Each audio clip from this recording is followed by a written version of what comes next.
of the supremacy of God of all creations, that we will protect the place of religion and we will protect the right of every Kenyan to worship God in the way they want to worship God, because we all submit to the living God. And let me also say this, that citizens, all religions, should be careful about propaganda, fake news, of limitations to religion from different quarters. I want to guarantee you and to give you my assurance, as I do every religious person in Kenya, that the government of Kenya will protect the place of worship and make sure that this country continues to abide by the Constitution and to live up to our principles as a God-fearing nation. In a country as diverse as ours, we debate, we celebrate, we express ourselves, and we commemorate what we do. But we never lose sight of how we arrived here and why. We should take pride in our diversity, our tolerance, and our achievements as a nation. You have said correctly, you make enormous contribution to the commerce, the business, the economy of our country. You also embody philanthropy. We have seen your service in lifting up those in our society who are not the vulnerable in our society. We have seen the food distribution, the many acts of charity that are associated with the Hindu community and the Asian community in Kenya, which we deeply appreciate as Kenyans. Because that is our culture, to lift each and every one of us up. And that is the philosophy behind our bottom-up economic transformation agenda. That we must things are important to us as a government. It is the reason why we have invested heavily in food production. The reason why today unga that was 230 is now below 100 shillings. Because we want to make sure that citizens at every level can afford a meal. We are not quite there, but we have substantially embarked on that journey. And it is my commitment that progressively we will invest in food production in Kenya, including in irrigation. Our aim is to expand land under irrigation by 500,000 acres by 2027 and another 500,000 acres by 2032 to make sure that we have 1,700,000 acres under irrigation so that we can feed our nation. I was particularly, challenged by your father, Ashu, of Mombasa Cement. When I was elected, he came to see me. He asked to see me, and I invited him, and we had a chat here. And he told me, Mr. President, I want to help you in Galana. I want to grow food. I see I feed many people, and he does in Mombasa. I feed many people, and I want to participate in food production.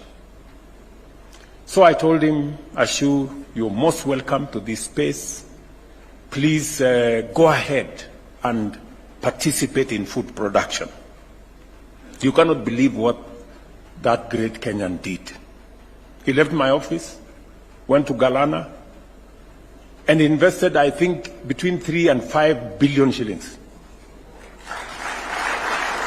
He has built 11 dams. He has done an amazing job.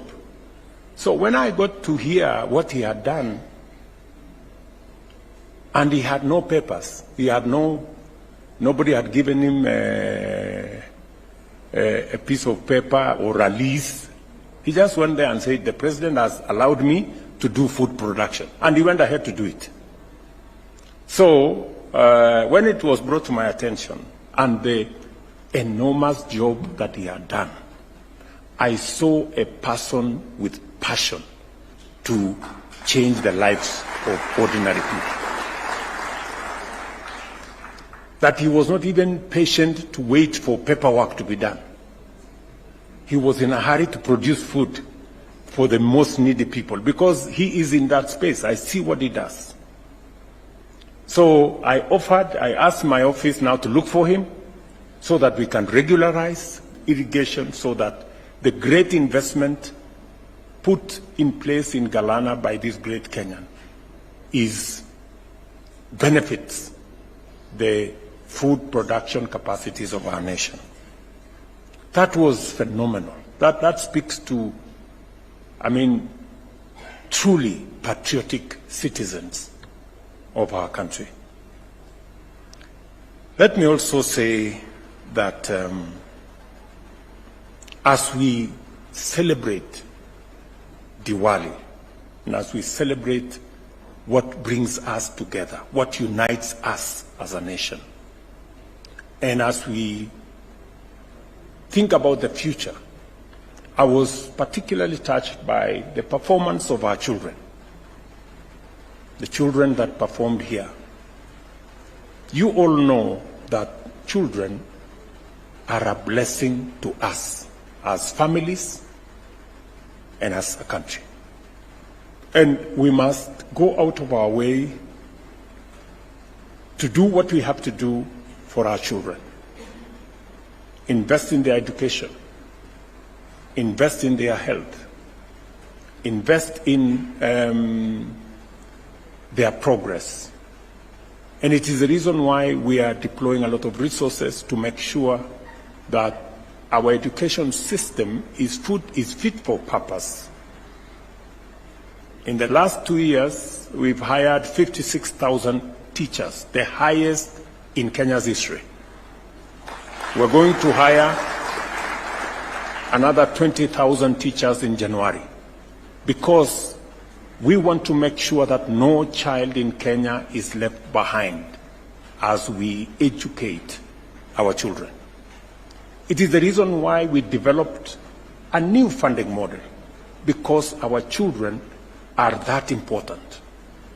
A student-centered funding model to help fund our children in our TVETs and in our universities, and to make sure that children from vulnerable families get equitable treatment and actually are treated better and are given more facilities, because we want to make sure that we equalize the fortunes of the people of Kenya.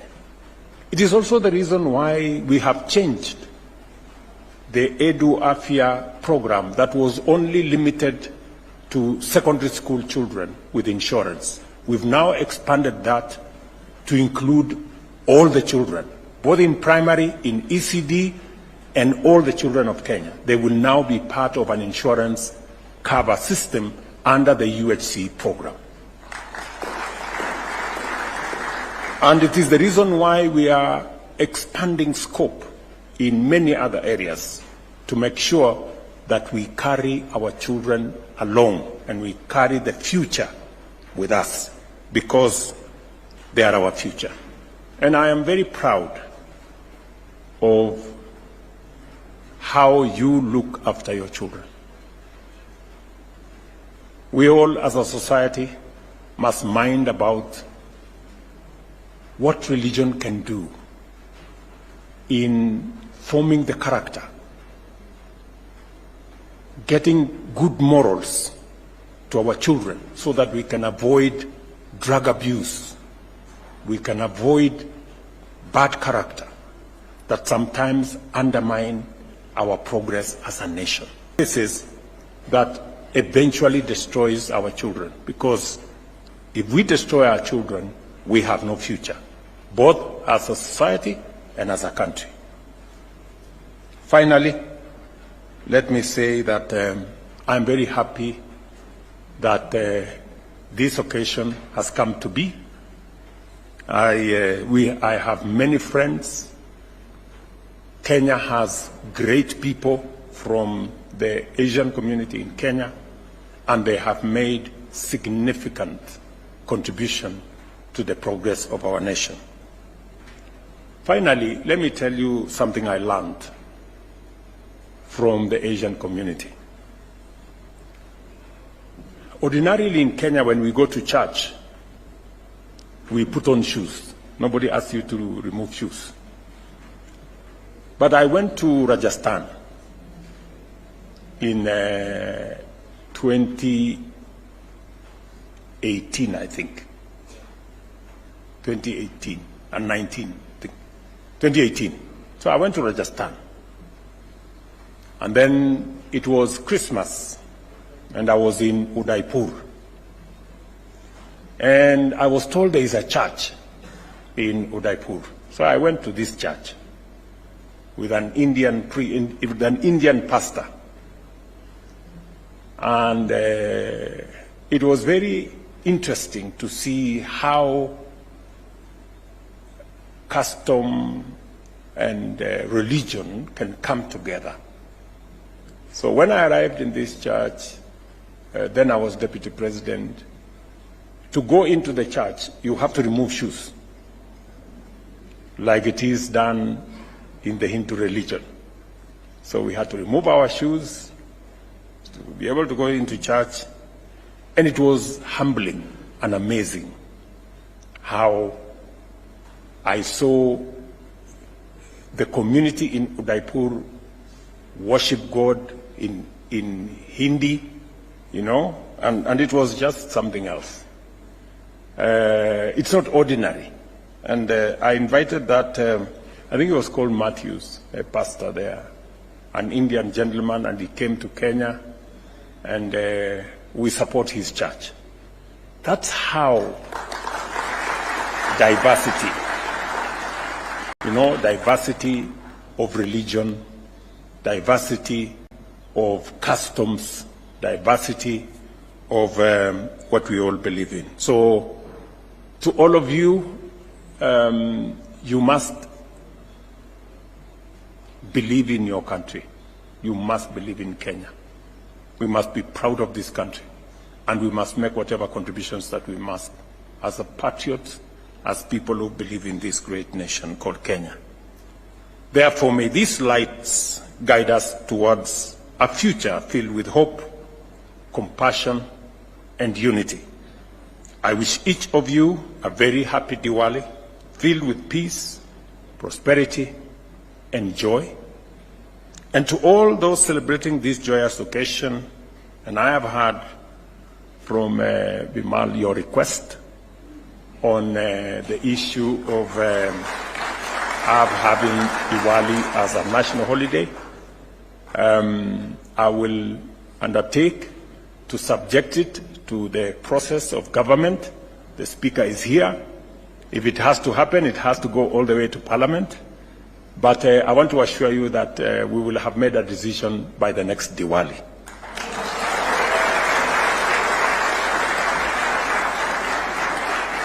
To all those celebrating this joyous occasion, I extend my very warm Diwali wishes to you and to your families and to all your loved ones and to the people of Kenya. Asanteni sana, and God bless you.